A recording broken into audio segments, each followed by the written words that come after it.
Honourable MP గారు Shri PV Mithun Reddy గారు, Rajampet parliament సభ్యులు మరియు చైర్పర్సన్ దిశ ఈరోజు దిశ మీటింగ్ అధ్యక్షత వహిస్తున్నారు.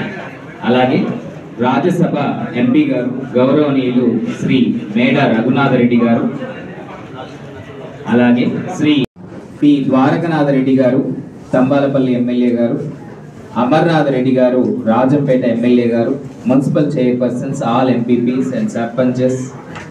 ఈ మీటింగ్ ఉద్దేశం ఏమనేది అందరు కూడా ఒకసారి క్లుప్తంగా చెప్పదలుచుకున్నాను. ఒకటి, మన జిల్లాలో మన పార్లమెంట్ పరిధిలో సెంట్రల్ గవర్నమెంట్ అదేవిధంగా స్టేట్ గవర్నమెంట్ కలిసి చాలా కార్యక్రమాలు చేస్తూ ఉన్నారు. ఇవన్నీ కూడా సవ్యంగా జరుగుతూ ఉందా లేదా, వీటన్నిటి కూడా రావాల్సిన నిధులు ఏ విధంగా తీసుకురావాలి, క్షేత్రస్థాయిలో ప్రజలకు ఏ విధంగా ఉపయోగపడుతుంది, ఇవన్నీ కూడా కోఆర్డినేట్ చేస్తున్నారు sir. As against 168 sir, just 1% deviation ఉంది సార్. దాన్ని 15% ఎస్సీస్ కల్కేషన్ సార్. అది దాన్ని ఫాలో అయినాం సార్ మనము. జస్ట్ 1%. మీకు చెప్పేది ఏమంటే మీరు బ్యాలెన్స్ చేయండి.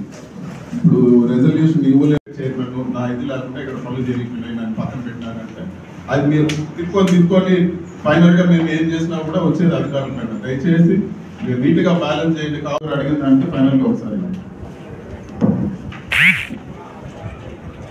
అన్నమయ్య జిల్లాలో మెంబర్ ఆఫ్ పార్లమెంట్ ఆధ్వర్యంలో జరిగే దిశ మీటింగ్ కండక్ట్ చేయడం జరిగింది. ఇందులో సభ్యులందరూ కూడా లేవనెత్తిన అంశాలన్నీ కూడా నోట్ చేసుకొని, అదేవిధంగా పబ్లిక్ గ్రీవెన్సెస్ అన్నీ కూడా ఈరోజు పబ్లిక్ రిప్రజెంటేటివ్ అందరూ కూడా గ్రీవెన్సెస్ అంతా కూడా చెప్పడం జరిగింది.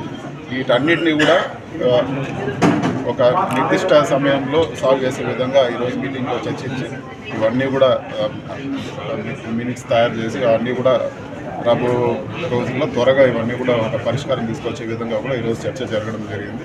అదేవిధంగా సెంట్రల్ గవర్నమెంట్ నుంచి వచ్చే నిధులు ఇంకా మనము ఎక్కువ నిధులు మన అన్నమయ్య జిల్లాకు వచ్చే విధంగా కూడా ఒక ప్లాన్ చేయడం జరిగింది. అవన్నీ కూడా వచ్చే స్కీమ్స్ కానీ మిగతా మనకు రోడ్స్ కానీ ఏదైనా కానీ సెంట్రల్ గవర్నమెంట్ వచ్చేదానికి నేను మా గౌరవ రాజ్యసభ సభ్యులు రఘునాథ్ రెడ్డి గారు, ఆయన కూడా మన అన్నమయ్య జిల్లా చెందిన వ్యక్తే.